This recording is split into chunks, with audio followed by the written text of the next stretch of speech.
I thought that was very interesting. Perhaps the next step that I might want to mention is the life review.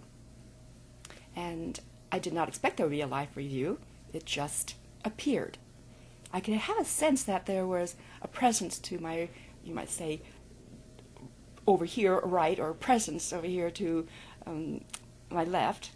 There was like the angel or presence, something that was very, very loving, even though that space is just forever and ever. But there is a review. I've heard people say it's like an amphitheater, and you are watching this life review. Very much it was that way, which is shown before you with all color and information of what you did from the moment you were born to the moment that you died. It's all simultaneous, and you know it all simultaneously. Within it, there was absolutely no judgment, just for me to watch it and to observe.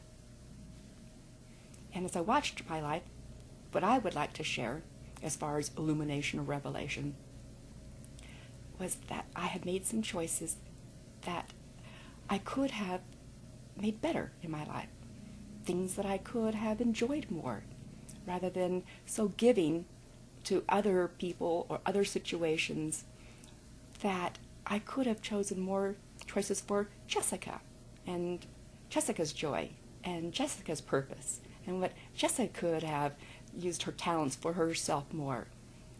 Oh, that would have been, life could have been more joyful.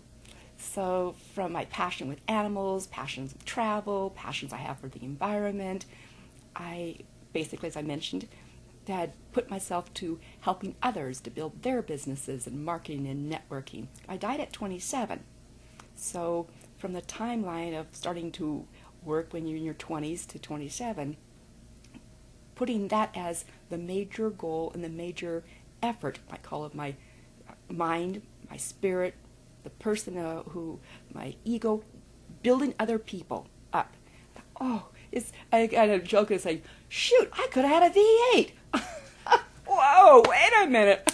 What happened here in this life review? I saw that. And I was sad. I was very, in that emotion, that I did have that emotion.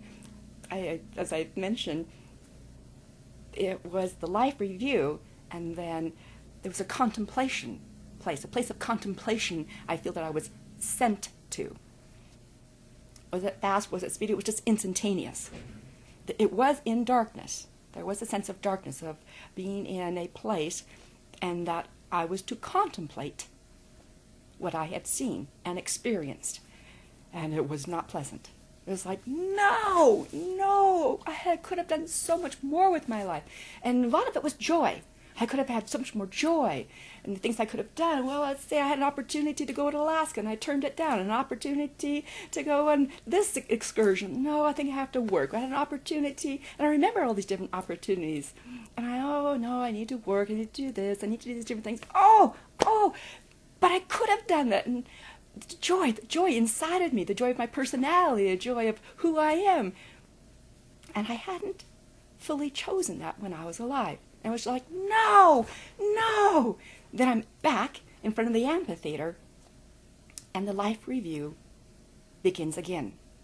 But this time, when the life review begins, the contemplation I have had of what I could have done and what I could have chosen for myself, the opportunities that were being very meaningful to me, of me, myself, my personality. Now, this is the life that I would have lived. And it was really nice. It was so much more fun. It was like, roll that tape back. Now I get a brand new tape. And I thought, wow, I was just so full of joy. Like, wow, Earth was so much more fun. The people, the things that I was doing, people I was meeting. Like, wow, it was so much fun. And playing with animals, going to the beach, going to these different travelings, going on cruises, believing in myself, pulling in money in ways that I would love and that I would enjoy. Just laughing, hiking to the tops of the mountains, seeing how gorgeous the ocean was, just taking time for myself. I'm living it. It's like, wow, this is great. This is so cool. Okay, this is it. Send me back. I want to go back. is it. I'm going back. And there was the awareness with the presence, but Jessica, you have to understand, you're dead. Huh? Like, oh, I know I'm here. I know I'm here, but I want to go back there because I want that. No, you have to understand, Jessica. You're dead.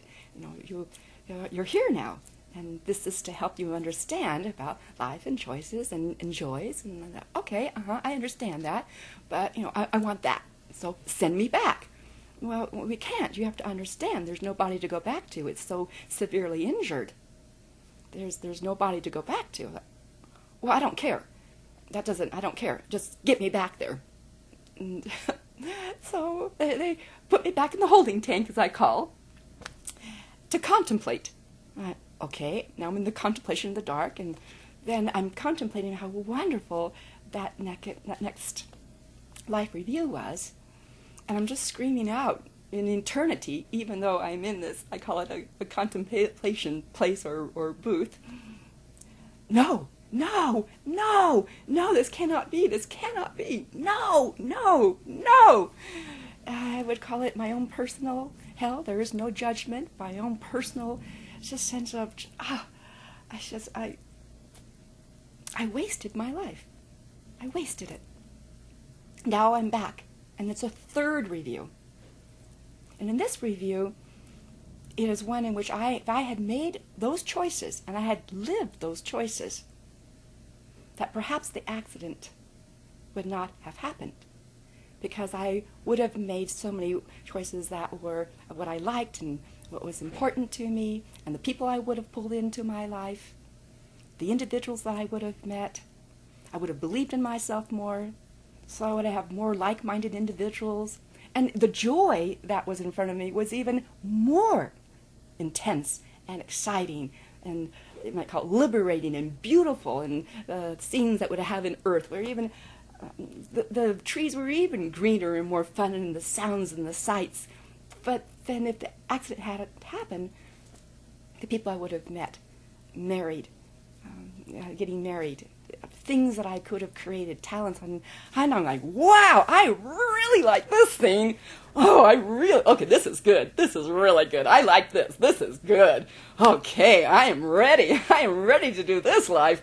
All right. Oh, this is wonderful. This is wonderful. It's just this joy and this excitement and just, okay. Now send me back. Okay, get me back there. No, you can't, Jessica. Because you're dead. There's nobody to send you back to. Actually, there's no earth at this time. We have to move you forward. We're moving you forward with your consciousness so that, this is where you are. And I just said, no, you have to send me back. It's just absolutely, this was the most important thing, the only thing that I could think and focus on was that I have to get back. And one of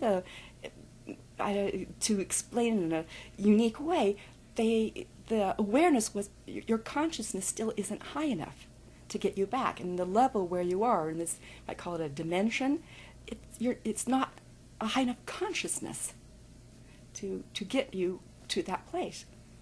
So I'm back in the holding tank to think about this, and all I'm doing is just screaming in telepathy.